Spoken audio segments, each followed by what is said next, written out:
Dạ đó.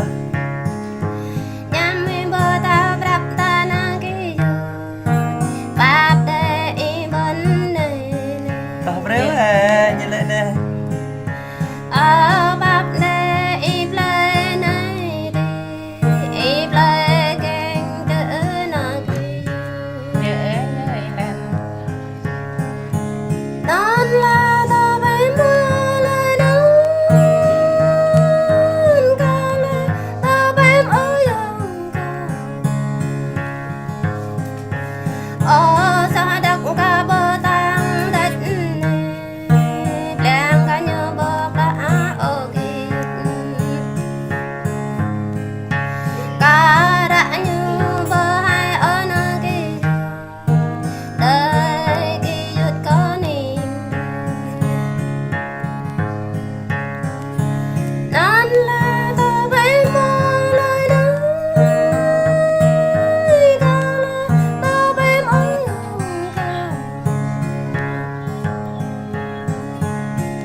nhìn lại phơi là bìm nhìn lại เปิดปี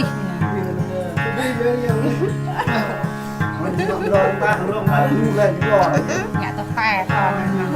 nặng dần đừng ý ôi nó bên này nó nói là phè đầu cho đầu là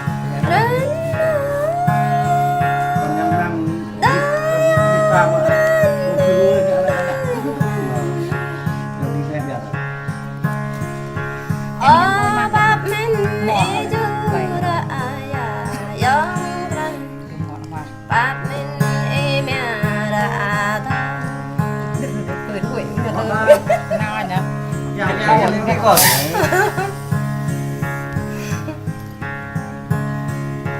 ở bắp này thương đôi người yong răng đời yong răng ninh đời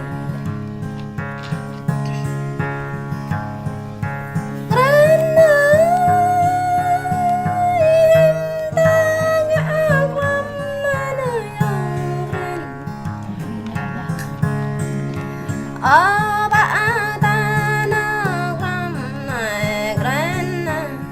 ở ba ta đó này yong ở bắp min y khúc ta sang nơi yong bắp min y ba ở bắp min y mang tóc màng gran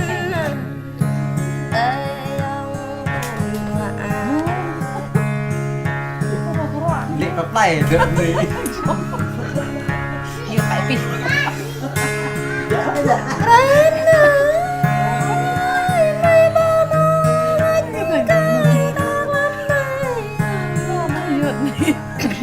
โอ้ย mới ba ma ba